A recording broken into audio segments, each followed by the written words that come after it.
10 ways the internet is ruining our brains. And why your attention span is now worse than a goldfish on Red Bull. Remember when you could watch a whole movie without checking your phone? Yeah, me neither. Your brain, once a majestic jungle of thoughts and focus, is now a flickering GIF on Tumblr, looped, distracted, and desperately screaming. Where's the dopamine? The internet gave us information, but it also gave us brain rot. And here are 10 gloriously awful ways it's doing that, starting with the crimes you committed this morning before brushing your teeth. Number 1, your attention span is shattered glass. Remember attention span? It used to last hours. Now it taps out after 8 seconds, and that's being generous.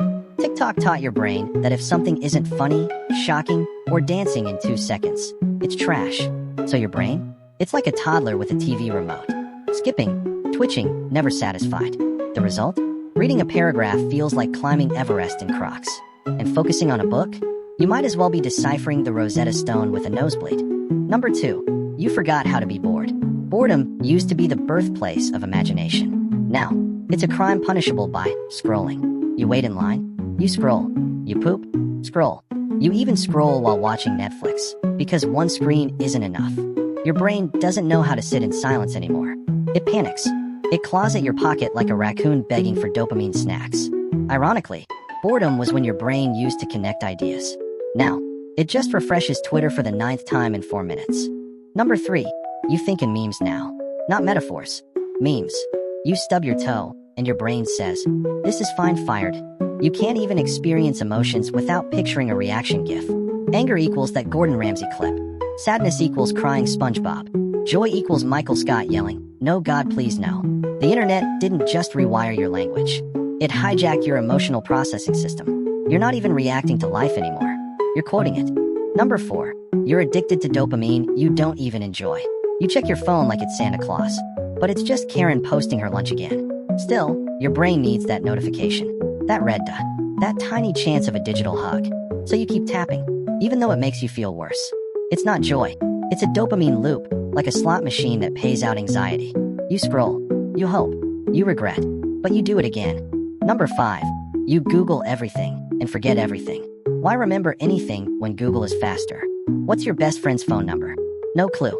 But you know the exact height of Zendaya, 5 feet 10 inches, because you Googled it at 2 a.m. last week.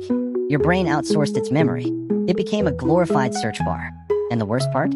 You don't retain info. You recognize it like a déjà vu you paid for with screen time. So now, your knowledge isn't deep. It's cached.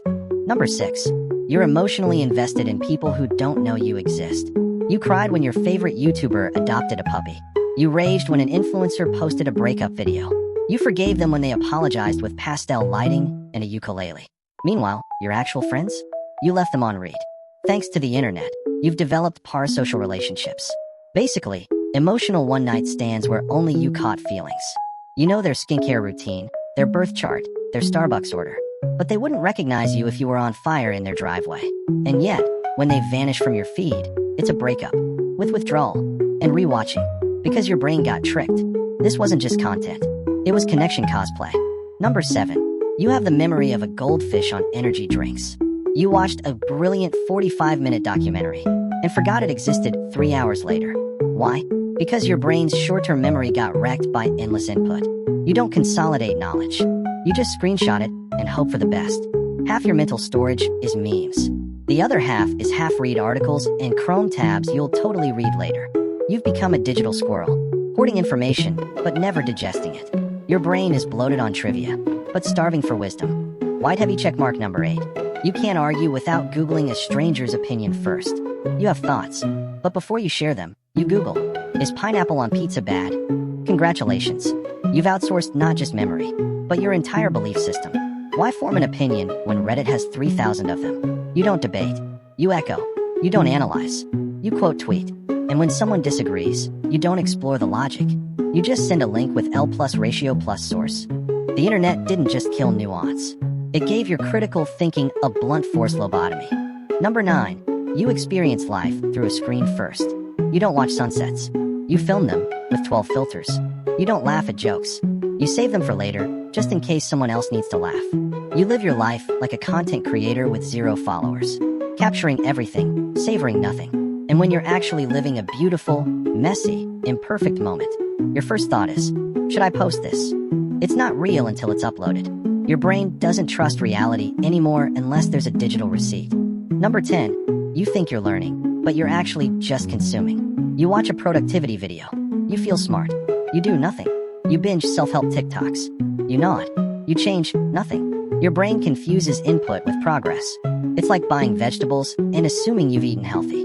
Learning used to involve friction, failure, feedback. Now, it's background noise while you scroll Twitter. You're not upgrading. You're buffering. Skull final thoughts. The Wi-Fi is strong, but the brain is weak. Your brain wasn't designed for this. It evolved to spot tigers, forage berries, and gossip in caves. Not binge 5 conspiracy theories before lunch. The internet didn't just change your brain. It rewired your instincts. You crave stimulation, validation, notification, but forget to breathe.